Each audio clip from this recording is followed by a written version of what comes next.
வெயிலையும் பொருட்படுத்தாது இங்கே வந்திருக்கின்ற செய்தியாளர்களுக்கு, தொலைக்காட்சி ஊடக நண்பர்களுக்கு மறுமலர்ச்சி திராவிட முன்னேற்ற கழகத்தின் சார்பில் நன்றி தெரிவித்துக் கொள்ள விரும்புகின்றேன். 2015ஆம் ஆண்டில் சென்னை உயர்நீதிமன்ற மதுரை கிளையில் ப்ரோபோசிஸ் ஜூலிஃப்ளோரா என்று சொல்லப்படுகிற பல நாடுகளில் இந்த வேலிக்காத்தான் மரத்தை டெவில்ஸ் ட்ரீ, பிசாசு மரம் என்று அழைக்கிறார்கள். இன்று தமிழகம் முழுவதிலும் செழிப்பான பயிர் பச்சைகளை பார்க்க முடியாது. எல்லாம் இந்த சீமை கருவேலம் எனும் வேலிக்காத்தான், வேலி கருவேல மரம் அடர்ந்து விவசாயமே செய்ய முடியாத அளவுக்கு பாழ்படுத்திக் கொண்டிருக்கிறது. 1960ஆம் ஆண்டு தவறான ஒரு யோசனையின் பேரில் நைஜீரியாவிலே இருந்தும் தென்னாப்பிரிக்காவிலே இருந்தும் இந்த ஜூலிஃப்ளோரா வேலிக்காத்தான் விதைகளை விமானத்திலே வந்து தூவினார்கள். அது பயன்படும், அந்த மரங்கள் விறகுக்கு பயன்படும் என்றெல்லாம் சொல்லிக் கொண்டிருந்தார்கள். ஆனால் இந்த வேலிக்காத்தான் மரம் என்கின்ற பிசாசு மரம் ஆழமாக வேர் பாயும், 50 அடிக்கு மேலே கூட முழுமையாக தண்ணீரை உறிஞ்சிக் கொள்ளும். பச்சை பசேல், எவ்வளவு வெயில் காலமாக இருந்தாலும் வறட்சி இருந்தாலும் பச்சை பசேல் என்றுதான் காணப்படும். காற்று மண்டலத்தில் இருக்கக்கூடிய பிராணவாயுவை, ஆக்சிஜன், அதை உள்வாங்கிக் கொண்டு அப்சார்ப் செய்து கொண்டு கார்பன் டை ஆக்சைடு, கரியமல வாயுவை இது வெளிப்படுத்துகிறது. இந்த மரங்களில் பறவைகள் கூடுகள் கட்டவே கட்டாது. கூடுகளே கட்டவில்லை என்கிற போது முட்டை வைப்பதற்கோ குஞ்சு அங்கிருந்து வருவதற்கோ வாய்ப்பே கிடையாது. ஆடு மாடுகள் இதன் நிழலில் நிற்காது. குறிப்பாக இதில் நிழலில் நீண்ட நாட்கள் நின்றால் சினை பிடிக்காது. இந்த வேலிக்காத்தான் மரங்களை கேரள மாநிலத்திலே ஒரு இடத்திலே கூட நீங்கள் பார்க்க முடியாது. அவர்கள் கவனமாக இருப்பது மட்டுமல்ல, லேசாக முளைக்கும் போதே தூரிலே இருந்து பிடுங்கி எறிந்து விடுவார்கள். எண்ணற்ற நீரோடைகளும் ஆறுகளும் நதிகளும் பாய்ந்தோடுகிற அந்த கேரள மாநிலத்தில் பொது நலனை பாதுகாப்பதிலே அந்த மக்கள் அவ்வளவு விழிப்பாக இருக்கிறார்கள். மதுரை கிளையில் சென்னை உயர்நீதிமன்ற நீதியரசராக இருந்த செல்வம் அவர்களும் நீதியரசர் தமிழ்வாணன் அவர்களுமான அமர்வில் நான் தொடர்ந்து அந்த வழக்கு வாய்தாக்களிலே நான் கலந்து கொண்டு இதன் தீமைகளை எல்லாம் எடுத்து வைத்தோம். நீதியரசர் செல்வம், இது தமிழ்நாட்டுக்கே பெருங்கேடு, இதை முற்றாக அழிக்க வேண்டும் என்றால் அரசாங்கம் முழுமையாக ஈடுபட வேண்டும். நீதிபதிகள், மேஜிஸ்ட்ரேட்டுகள் இதை அகற்றுகிற இடங்களை போய் கண்காணிக்க வேண்டும். வழக்கறிஞர்கள் நீங்கள் முழுமையாக ஈடுபட வேண்டும் என்று தீர்ப்பு சொன்னார். 800க்கும் மேற்பட்ட வழக்கறிஞர்கள் தங்கள் பெயர்களை பதிவு செய்து ஆங்காங்கு அகற்றுகிற வேலையிலே ஈடுபட்டார்கள். என்னை பார்த்த நீதிபதி, நீங்கள் உங்கள் கட்சி தொண்டர்கள், கட்சிக்காரர்களையும் விவசாயிகளையும் அழைத்துக் கொண்டு நேரடியாக நீங்களே இதில் ஈடுபட்டால் மற்றவர்களுக்கு அது ஒரு ஊக்கமளிப்பதாக அமையும் என்றார். அதன்படியே நான் கிட்டத்தட்ட 12 மாவட்டங்களுக்கு சென்று காலை முதல் மாலை வரை இந்த வேலிக்காத்தாரை அடியோடு அகற்றுகின்ற, வெட்டி விட்டால் திரும்ப முளைத்து விடும் 10 நாள்ல, தூரோடு பிடுங்கி எறிய வேண்டும். அதுதான் பொக்லையரை பயன்படுத்துறோம். இந்த வேலிக்காத்தான் மரங்களை அகற்றுகின்ற பணியில் நீதிபதிகள் நேரடியாக போய் கண்காணிக்க வேண்டும் என்று அந்த உயர்நீதிமன்ற நீதிபதி சொன்னார், சென்னை ஐடிஐ வளாகத்திலே வேலிக்கருவில நிறைய இருக்கு. ஐடிஐ நிர்வாகம் உயர்நீதிமன்ற தலைமை நீதிபதி அமர்வில் இந்த வேலிக்காத்தாரை எடுக்கக்கூடாது, இருக்கணும். அங்க எங்க ராஜ்பவன் வளாகத்தில் நிறைய மான்கள் இருக்கு, இந்த வேலிக்கருவிலை எல்லாம் அடிச்சுட்டேன்னா அந்த மான்கள் இங்க இருக்க முடியாது என்று ஒரு தவறான, உண்மைக்கு மாறான வாதங்களை வச்சு ஒரு ஸ்டே வாங்கிட்டாங்க. அதனால வேகமாக ஆரம்பித்த பணி, ஆயிரக்கணக்கானவர்கள் ஆங்காங்கு ஈடுபட்ட பணி அப்படியே நின்று போச்சு. நான் தொடர்ந்து தலைமை நீதிபதி அமர்விலும் இந்த வழக்கு எடுக்கப்பட்ட ஒவ்வொரு அமர்விலும் நான் கலந்து கொண்டேன். கடைசியாக இப்பொழுது 2026 மார்ச் 18ஆம் தேதி சென்னை உயர்நீதிமன்ற மதுரை கிளையினுடைய நீதிபதிகள் நீதியரசர் பரத சக்கரவர்த்தியும் நீதியரசர் சரத்குமார் அவர்களுமான அமர்வு அரசாங்கத்துக்கு பல கட்டளைகளை, 35 கட்டளைகளை பிறப்பித்திருக்கிறது. இதை முழுமையாக அகற்றாவிடில் எதிர்காலத்தில் முழுக்க முழுக்க விவசாயம் பாழ்பட்டு சுற்றுச்சூழலும் பெரும் பாதிப்புக்கு ஆளாகும். இதை அரசாங்கம் போர்க்கால அடிப்படையிலே இதில் ஈடுபட வேண்டும் என்று நீதிபதிகள் சொன்னார்கள். என்னிடமும் நீங்கள் முன்பு செய்த வேலையை இப்பொழுது செய்யலாமே என்றார்கள். அதன்படிதான் இந்த பணியிலே நாங்கள் ஈடுபட்டு வருகிறோம். இந்த வேலிக்காத்தாரினும் சீமை கருவேலம் விவசாயத்தை அடியோடு அழித்து விட்டது. பல இடங்களிலே இது பூரா அந்த வயக்காடு, புஞ்ச நஞ்ச தோட்டம் எல்லாத்தையும் இது நிறைஞ்சிரும். வேற விவசாயமே பண்ண முடியாது. எனவே 2015 ஆரம்பித்த பணி இடைக்காலத்து தடை காரணமாக நின்றிருந்தாலும் மீண்டும் அந்த பணியிலே ஈடுபடுவதென்று இப்பொழுது விருதுநகர் மாவட்டத்திலே தொடங்கி வைத்து ஒரு நாள் மற்றவர்கள் அதை செய்து கொண்டிருக்கிறார்கள். 2 நாட்களுக்கு முன்பு தேனி மாவட்டத்தில் ஆண்டிபட்டி அருகே இந்த பணியிலே ஈடுபட்டு அவர்கள் தொடர்ந்து அந்த பணியிலே செய்து வருகிறார்கள். இன்று நம்முடைய செங்கல்பட்டு வடக்கு மாவட்டத்தின் செயலாளர் அன்பு சகோதரர் மகேந்திரன் அவர்களும், துணை பொதுச் செயலாளர் ஜீவன் அவர்களும், மாவட்ட செயலாளர்கள் சுப்பிரமணி, லோகு, கருணாகரன், நொச்சிக்குப்பம் ரவி, பூவை திருவள்ளூர் மாவட்டம் பூவை பாபு உள்ளிட்ட மாவட்ட செயலாளர் சென்ட்ரல் நிசார், பாஸ்கர் உள்ளிட்டோர் வந்திருக்கிறார்கள். விடுதலை சிறுத்தைகள் சார்பாக மாவட்ட செயலாளர் எங்களை வரவேற்க வந்திருக்கிறார். விவசாய சங்கத்தினரும் இதிலே கலந்து கொண்டிருக்கிறார்கள். இது அரசாங்கம் 35 கட்டளைகளை நிறைவேற்றுகிற அளவுக்கு அது முழுமையாக ரெவென்யூ ஆபீசர்ஸை இதில் ஈடுபடுத்த வேண்டும். இது தமிழ்நாட்டுக்கு பெரிய கேடு. இது இந்த பிசாசு மரம் கேரளா மாதிரி ஆகணும் தமிழ்நாடு.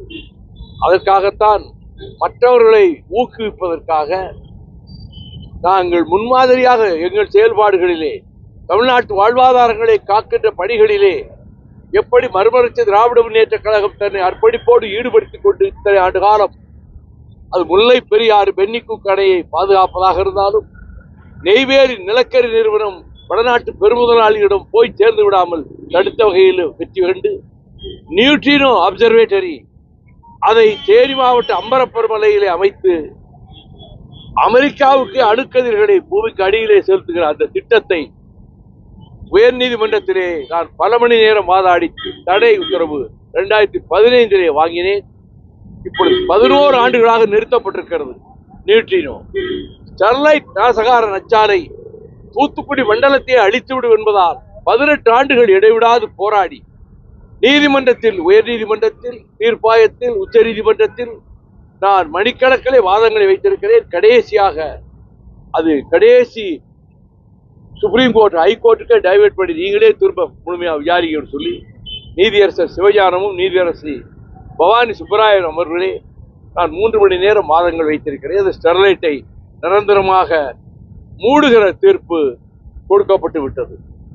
ஆனால் ஸ்டெர்லைட்டினுடைய நிறுவனர் Anil Agarwal, one of the billionaires of the world, உலக கோடீஸ்வரர்களில் ஒருவன், மிக மட்டரகமான காப்பர், கான்சென்ட்ரேட்டட் காப்பர், ரொம்ப விலை குறைஞ்ச மட்டரகமான காப்பரை ஆஸ்திரேலியாவிலிருந்து கொண்டு வந்து இதிலே கோடிக்கணக்கிலே அவர் லாபம் சம்பாதிப்பதனால மகாராஷ்டிராவிலே தொழிற்சாலை கட்டடம் அமைந்து எந்திரங்கள் அமைத்து எல்லாம் வேலை நடக்க இருந்த நேரத்தில் அங்கே உள்ள விவசாயிகள் 10,000 பேர், குறிப்பாக அல்போன்சா மாமரங்களை வளர்க்கிற விவசாயிகள், கடப்பாறை சமட்டியோடு போய் பட்ட பகலிலே உடைத்து நொறுக்கிறார்கள் ஸ்டெர்லைட்டை.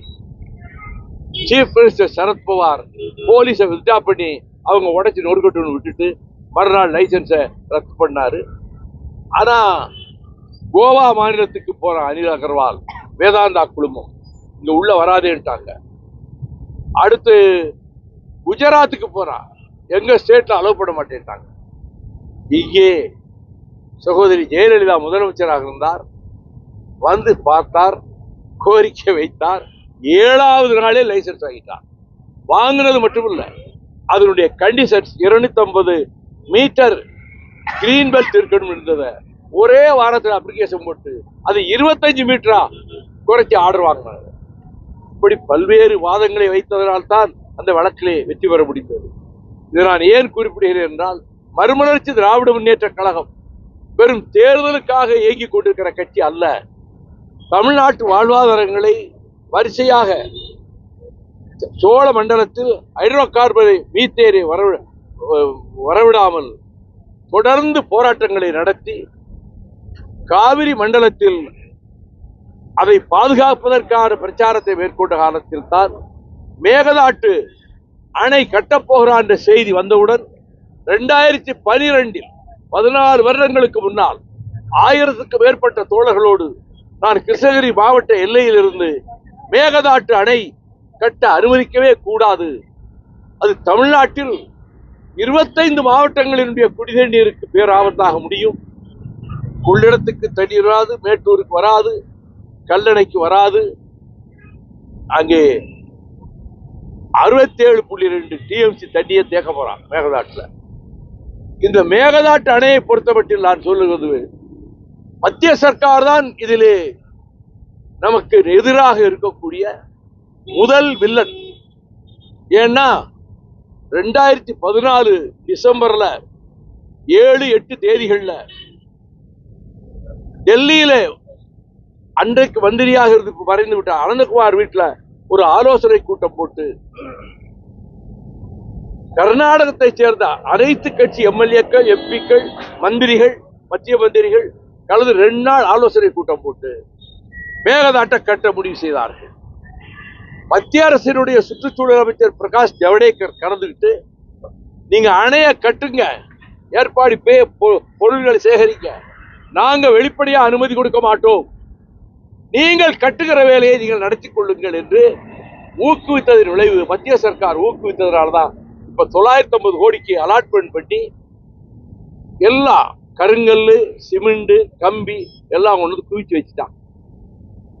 இந்த மேகதாட்டு அணை கட்ட கூடாது என்பதை ஏற்கனவே உச்சநீதிமன்ற தீர்ப்பின்படி அமைக்கப்பட்ட நடுவர் மன்றம், ரைப்பேரியன் ஸ்டேட், கீழ்ப்படிமத்திலே இருக்கிற மாநிலம் நம்ம தமிழ்நாடு தான் ரைப்பேரியன் ஸ்டேட், அனுமதி இல்லாமல் எந்த ஒரு தடுப்பு சுவரோ அணையோ கட்டக்கூடாதுன்னு திட்டவட்டமான ஒரு தீர்ப்பை நடுவர் மன்றமும் கொடுத்திருக்கிறது, காவிரி வேளாண்மை ஆணையமும் கொடுத்திருக்கிறது. திராவிட முன்னேற்ற கழகம் சட்டமன்றத்தில் அவர்கள் அதுவரை வெளியே தெரியல, புதுசா ஒரு நடுவர் மன்றத்தை அமைக்கணும்னு இவங்க ஒரு பெட்டிஷன் போட்டிருக்காங்க. ஆக புதிதாக நடுவர் மன்றம் அமைக்க வேண்டும் என்று இப்பொழுது தமிழ்நாடு சட்டசபையில் எதிர்க்கட்சி தலைவராக இருக்கிறவர் இந்த மேகதாட்டு பிரச்சனை விவாதத்தின் போது புதிதாக நடுவர் மன்றம் அமைக்க வேண்டும் என்று சொல்றார். ஏற்கனவே நடுவர் மன்றம் கொடுத்த தீர்ப்பை மறைத்து விட்டார். இந்த விவரங்கள் தெரியாத காரணத்தால் முதலமைச்சர் அவர்களும் அதை ஏற்றுக்கொண்டு புதிதாக நடுவர் மன்றம் அமைக்க வேண்டும் என்ற கோரிக்கையும் அந்த தீர்மானத்திலே சேர்த்திருக்கிறார்கள். நான் தமிழக அரசுக்கு உங்கள் மூலமாக, செய்தியாளர்கள் மூலமாக கேட்டுக்கொள்வதெல்லாம், புதிதாக நடுவர் மன்றம் என்று அமைப்பது ஏற்கனவே நமக்கு பாதுகாப்பான ஒரு தீர்ப்பை நடுவர் மன்றத்திலே பெற்றிருக்கிற காரணத்தால் பாதகமான ஒரு தீர்ப்பு வந்துவிடக் கூடாது. எனவே அந்த முயற்சியில் ஈடுபட வேண்டாம். நடுவர் மன்றம் அமைக்க வேண்டும் என்று மத்திய அரசை நீங்கள் கேட்க வேண்டாம். தீர்மானம் சட்டமன்றத்திலே தீர்மானம் நிறைவேற்றி இருக்கலாம். ஆனால் நீங்கள் இந்த உண்மை நிலையை, யதார்த்த நிலையை எண்ணி பார்த்து நீங்கள் புதிதாக நடுவர் மன்றம் அமைக்கின்ற கோரிக்கையை நீங்கள் வைக்க வேண்டாம். நீதிமன்றத்தில் வைக்க வேண்டாம், மத்திய அரசிடம் வைக்க வேண்டாம். ஆகவே தமிழகத்துக்கு பல்வேறு வகையிலே நெருக்கடிகள், ஒன்று மேகதாட்டு அடை, இன்னொன்று ஹைட்ரோ கார்பன், இது எல்லாவற்றை விட இயற்கையாகவே இந்த விஷமரமாகிய, பிசாசு மரமாகிய வேலிக்கருவேலம் தமிழ்நாட்டை பெரும் கேட்டுக்கு ஆளாகி இருப்பதால் அதை அகற்றுகிற பணி, இதனால இதை பார்த்து யாரும் ஒரு ஓட்டு போட போறதில்லை, அதை நாங்கள் எதிர்பார்க்கறது இல்லை. தமிழ்நாட்டில் தமிழக வாழ்வாதாரங்களை காப்பதற்கு என்ன செய்ய வேண்டுமோ அதை செய்து அதில் ஜெயித்திருக்கிறோம். நாங்கள் முக்கியமான பிரச்சனைகள்லாம் நாங்க தான் போராடணும். முல்லை பெரியாருக்கு 8 வருஷம் நாங்க தான் இடைவிடாது உண்ணாவிரதம், மறியல், நடைப்பயணம் தொடர்ந்து நடத்துறோம். வேறு கட்சிகளா ஒன்றும் நடத்தல. அதே போல தான் நீட்டோடு வைத்து நாங்க மட்டும்தான் போராடணும். அதுக்கு 11 வருஷமா தடை வாங்கி வச்சிருக்கிறேன், தடுத்து வைத்திருக்கிறோம். அதை, அந்த திட்டத்தை செயல்படுத்த விடாமல். எனவே இந்த பிரச்சனையிலும் விவசாயிகள், பல்வேறு கட்சியினர், அவர்களும் அரசு இதை அகற்றுகின்ற பணியிலே வருவாய்த்துறை அதிகாரிகளை ஈடுபடுத்தி பட்டா நிலங்களிலும் அவர்களாகவே அகற்றிக் கொள்ளலாம். மற்ற புறம்போக்கு இடங்களிலே அகற்றுகிற பணிக்கு அரசு ஒரு திட்டத்தை தயாரிக்க வேண்டும். உயர்நீதிமன்றத்தின் 35 கட்டளைகளை நீங்கள் செயல்படுத்த வேண்டும் என்பதையும் இந்த அரசுக்கு நான் வேண்டுகோளாக நான் வலியுறுத்த விரும்புகிறேன். இன்றைக்கு மழைக்காடுகள் நாள், உலக மழைக்காடுகள் நாள். மழை பெய்தால் வளர்ந்து பெரிதாக நிழல் தருகிற விருட்சங்கள், மரங்கள், அந்த மலை மரங்கள் நாடு தான் இந்த நாள். இந்த ஜூன் 22 இந்த நாளில் நம்முடைய தமிழ்நாடு முதலமைச்சர் மாண்புமிகு சகோதரர் ஜோசப் விஜய் அவர்களுக்கு இன்றைக்கு தான் பிறந்த நாள். நான் காலை 8:40 அவருக்கு பிறந்தநாள் வாழ்த்து சொல்லி இருக்கிறேன். அவர் நலனோடு, முழு உடல் நலனோடு, உள்ள திண்மையோடு, மன நிறைவோடு, தமிழகத்திலே ஊழல் இல்லாத, கமிஷன் பெர்சன்டேஜ் என்ற பேச்சுக்கு இடமில்லாத அரசை தொடர்ந்து நடத்தி தமிழகத்தினுடைய வாழ்வாதாரங்களை காப்பதற்கு அவர் திட்டங்களை செயல்படுத்த வேண்டும் என்பதையும் என்னுடைய வாழ்த்திலே நான் தெரிவித்திருக்கிறேன். இது சம்பந்தமா வேற ஏதாவது கேட்கணும்னா கேட்க தெரியல. அப்போ கவனம் இல்லைன்றீங்களா, இல்ல தெளிவு இல்லைன்றீங்களா? தெளிவு அது எதிர்க்கட்சி தலைவருக்கு இல்லை, குழப்புறது அவரு. அதனால திடீர்னு இப்படி சொன்னப்போ அதனுடைய பின்னணி அவருக்கு முழுமையா தெரிவிக்க வாய்ப்பு இல்லை. அதனால அதை தீர்மானத்தில் சேர்த்தாங்க. சட்டமன்றத்தினுடைய தலைவர் வந்து முதல்வர் தாங்க. முதல்வர் எல்லாவற்றையும் ஒரு மாதத்துக்குள்ள சகல விஷயங்களை அறிந்த ஞானமானாக யார் இருக்க முடியும்? நீங்க இருக்க முடியுமா? நான் இருக்க முடியுமா? எல்லா விஷயங்களும் தெரிஞ்சிருக்க முடியுமா? அப்ப தவறான ஒரு யோசனையை சொல்லக்கூடாதுல்ல. சொன்னது எதிர்கட்சி தலைவர், அவர் தான் குற்றவாளி. திமுகவில் இருந்து வெளியேறிய கூட்டணி கட்சிகளை வந்து சமூக வலைதளங்கள்ல திமுக நிர்வாகிகள், தொண்டர்கள் பயங்கரமா வசைப்பாடி வராங்க. வசைப்பாடுவது அவர்களுடைய விருப்பம். அதை கண்டு எரிச்சல் அடையாமல் அலட்சியப்படுத்துவது அரசியல் நாகரிகம். அவ்வளவுதான் நான் சொல்றேன். அந்த 10 வருஷத்துக்கு முன்னாடி நீங்க மக்கள் நல கூட்டணியோட கேட்டது சொல்லி வச்சீங்க. அப்புறம் 10 வருஷமா நீங்க வந்து திமுக கூட்டத்துல அங்க வச்சீங்க. தொடர்ந்து நல்லபடியா தான் மறுபடியும் ஒரு மாற்றம். 10 வருடம் நான் குண்டத்தின் உச்சியில் தூக்கி வைத்து அந்த அரசை, திராவிட முன்னேற்ற கழகத்தை, தலைவர் சகோதரர் மாண்புமிகு ஸ்டாலின் அவர்களை, திராவிட இயக்கத்தினுடைய தியாக வரலாற்றை என்ற அளவுக்கு கூட்டணி கட்சியில யாரும் பேசல. சின்சியரா இருந்திருக்கிறோம். அந்த தோழமைக்குரிய இலக்கணங்களோடு நாங்க இருந்திருக்கிறோம். அது நாங்க அந்த கூட்டணி இருக்கிறப்ப அப்படிதான் இருந்தோம், செயல்பட்டோம். அதுக்கு பிறகு அதே கூட்டணி இருந்தவங்க விலகி மந்திரிகளா இருக்காங்க, புதிய அரசுல அமைச்சர்களா இருக்காங்க. இந்திய யூனியன் முஸ்லீம் லீக் 60 ஆண்டு கால உறவு துண்டிக்கப்பட்டு விட்டது. திமுகவோடு இனி எந்த விதமான தொடர்பு கிடையாதுன்னு அவங்க அறிவிச்சிட்டாங்க. மார்க்சிஸ்டுகளும் கம்யூனிஸ்டுகளும் நாங்க திமுக கூட்டணியில இல்லைன்னு அறிவிச்சிருக்காங்க.